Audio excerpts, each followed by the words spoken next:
Hello friends, welcome to அம்மா spicy kitchen. இன்னைக்கு நம்ம பார்க்க போகிற ரெசிபி காயின் நிலக்கடலை தட்டு வடை எப்படி ரெடி பண்ணலான்னு பார்க்கலாம் ஃப்ரெண்ட்ஸ். இது செய்கிறது ரொம்பவே ஈஸிங்க, ஆனால் மொறுன்னு ரொம்பவே அட்டகாசமான டேஸ்ட்டில் இருக்கும். நம்ம வீட்டில் இருக்க சிம்பிளான பொருளை வச்சு உடனடியாக செஞ்சிடலாம். 1 மாதம் வரைக்கும் ஸ்டோர் பண்ணிவிட்டு உங்கள் குழந்தைங்க ஸ்நாக்ஸ் கேட்கும் போது கொடுங்க. ரொம்பவே ஹெல்த்தியாகவும் இருக்கும், விருப்பப்பட்டு சாப்பிடுவாங்க. ரொம்பவே கிறிஸ்பியாக வர்றதுக்கு அதில் சேர்க்கக்கூடிய பொருட்களோட அளவுகளும் பக்குவமும் நிறைய டிப்ஸ் அண்ட் ட்ரிக்ஸோட ஷேர் பண்ணியிருக்கீங்க. ஃபுல் வீடியோ ஸ்கிப் பண்ணாமல் பாருங்கள். இந்த ரெசிபி உங்களுக்கு பிடிச்சிருந்தா ஒரே ஒரு லைக் மட்டும் கொடுங்க ஃப்ரெண்ட்ஸ். நம்ம சேனல் அம்மா ஸ்பைசி கிச்சனை சப்ஸ்கிரைப் பண்ணிக்கோங்க. கூடவே இருக்க பெல் ஐக்கானையும் கிளிக் பண்ணிக்கோங்க. வாங்க எப்படி ரெடி பண்ணுறதுன்னு பார்க்கலாம்.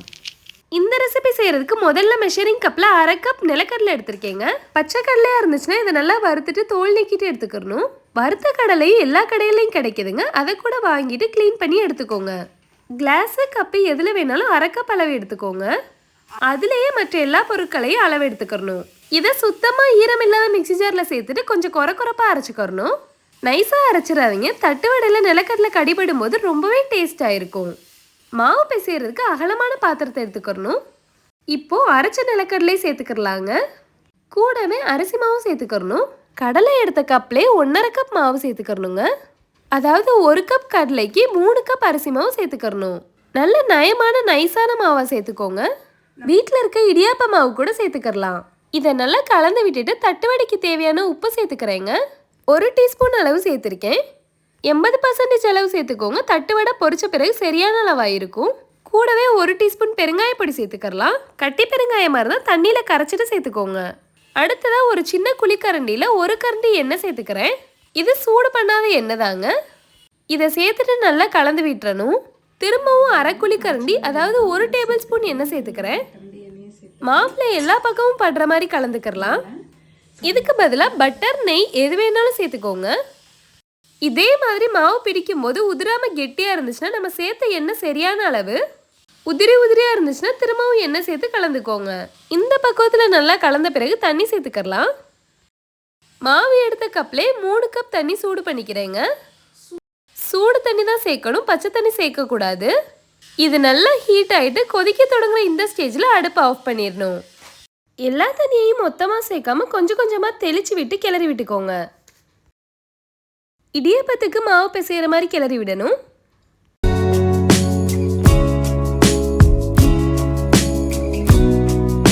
இப்போ மாவு நல்லா சூடாக இருக்குது. இதோட ஹீட் குறையிற வரைக்கும் ஒரு மூடி போட்டு மூடி வச்சிடலாம். மாவு கிளறதுக்கு எனக்கு 2.5 கப் அளவு தண்ணி தான் தேவைப்பட்டுச்சு. மீதம் 1/2 கப் தண்ணி இருக்குது. நீங்கள் எடுக்கிற மாவோட தன்மையை பொறுத்து இன்னும் அதிகமாக தண்ணி தேவைப்பட்டுச்சுன்னா சூடான தண்ணியை தெளித்து விட்டு தாங்க கிளறி விடணும். இப்போது மாவோட பாதி அளவு ஹீட் குறைஞ்சிருக்கு. தட்டுவடைக்கு தேவையான பொருட்களை சேர்த்துக்கலாம். 1 மணி நேரத்துக்கு முன்னமே கடலைப்பருப்பை ஊற வச்சுருக்கீங்க. வடை செய்கிற கடலைப்பருப்பு இதோட தண்ணியெல்லாம் வடிகட்டிட்டு மிக்சி ஜாரில் சேர்த்து 1 பாதியமாக அரைச்சிட்டு மாவில் சேர்த்துக்கணும். நிலக்கடலையும் கடலைப்பருப்பும் ரெண்டும் தட்டைக்கு சேர்க்கும்போது ரொம்பவே கிறிஸ்பியாகவும் டேஸ்ட்டாகவும் இருக்கும். 1 டேபிள் ஸ்பூன் குருமிளகை 1 பாதியமாக இடிச்சிட்டு சேர்த்துக்கணும். பொடியாக சேர்த்துடாதீங்க. கூடவே 1 டீஸ்பூன் சீரகம் சேர்த்துக்கணும். நல்ல ஃப்ளேவர் இருக்குங்க. அடுத்ததாக 2 கொத்து கருவேப்பிலையை ரொம்பவே பொடியாக கட் பண்ணிவிட்டு சேர்த்துக்கணும். லாஸ்ட்டாக காரத்துக்கு 1 டேபிள் ஸ்பூன் தனி மிளகாய் பொடி சேர்த்துக்கிறேங்க. இதை நல்லா பிசைஞ்சுக்கணும். லேசாக சூடு இருக்குங்க. கையில் தண்ணியை நனைச்சிட்டு பிசைஞ்சுக்கோங்க, சூடு தட்டுப்படாது. நல்லா அழுத்தம் கொடுத்து 2 நிமிஷம் வர பிசைஞ்சுக்கோங்க. இது சாஃப்டான சப்பாத்தி மாவு பக்குவத்தில் வர்ற வரைக்கும் பிசைஞ்சுக்கிட்டேங்க. இது இருக்கட்டும். அடுத்ததாக காயின் தட்டு வடை பொரிக்கிறதுக்கு தேவையான எண்ணெய் ஹீட் பண்ணிக்கிறலாம். இப்போ எண்ணெய் சூடாயிருச்சுங்க. இதிலேருந்து ஒரு சின்ன குழிக்கரண்டி, அதாவது 2 டேபிள் ஸ்பூன் எண்ணெயை நம்ம பிசைஞ்சு வச்ச மாவில் சேர்த்துக்கணும். இப்படி சேர்க்கும்போது நிலக்கடலை தட்டை இன்னுமே மொறுமொறுப்பாக இருக்கும். சூடான எண்ணெய் மாவில் எல்லா பக்கமும் படுற மாதிரி கலந்து விட்டுறணும். அடுத்ததாக இதிலேருந்து தேவையான அளவு கொஞ்சமான மாவை விரிசல் இல்லாமல் உருட்டிக்கிறணும். சப்பாத்தி கல்லில் அரிசி மாவை லேசாக தூவி விட்டுட்டு உருண்டைகளை மேலே வச்சு இது மாதிரி பரத்தி விட்டுக்கோங்க. அதிகமாக மாவு சேர்க்கக்கூடாது. பரத்துறதுக்கு தேவையான கொஞ்சமாக மாவை தூவி விட்டு ஈவனாக பரத்திக்கிறணும். ரொம்பவும் கனமாகவும் இல்லாமல் மெல்லிசாவும் இல்லாமல் ரெண்டுக்கும் நடுவில் இருக்க மாதிரி இந்த கணத்தில் பரத்திக்கிறணும். குட்டி சம்படம் இதோட ஓரம் நல்லா ஷார்ப்பாக இருக்க மாதிரி எடுத்திருக்கேன். உங்ககிட்ட இருக்க மூடி அல்லது ஏதாவது டிசைன் உள்ள அச்சு கூட எடுத்துக்கலாம். பரத்தின மாவு மேலே வச்சு லேசாக ப்ரெஸ் பண்ணால் போதுங்க. இதே மாதிரி தனியாக வந்துடும். இந்த கணத்தில் இருக்கணுங்க. இதை ஒரு பிளேட்டில் வச்சிடலாம். நம்ம கையில் பருத்தும் போது ஒரே மாதிரி ஷேப்பில் எல்லாமே வராது. அதனால தான் ஷார்ப்பான மூடியை வச்சு ஒவ்வொரு ரவுண்டு தட்டையும் எடுத்துக்கிறணும்.